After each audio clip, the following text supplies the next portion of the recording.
Hello అందరికీ welcome to గుమ్మగుమ్మలాడే వంటిల్లు.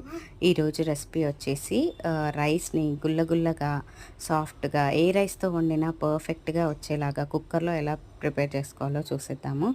దీనికోసం నేను కుక్కర్లో 1.5 గ్లాసుల వరకు రైస్ తీసుకున్నాను. దీన్ని ఒక 2-3 సార్లు బాగా వాష్ చేసి నీట్గా వాటర్ లేకుండా వంపి తీసుకోండి. ఇప్పుడు ఒక గ్లాస్కి 1.5 గ్లాసుల లెక్కన వాటర్ తీసేసుకోండి.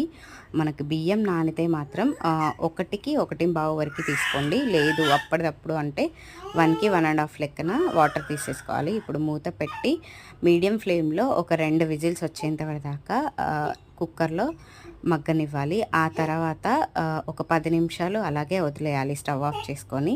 10 నిమిషాల తర్వాత తీసి చూస్తే మనకి రైస్ అనేది మెత్తగా కాకుండా గట్టిగా పుల్లలు పుల్లలు కాకుండా పర్ఫెక్ట్గా సూపర్గా వస్తుంది. గుల్ల గుల్లగా చాలా సింపుల్గా చేసుకోవచ్చు.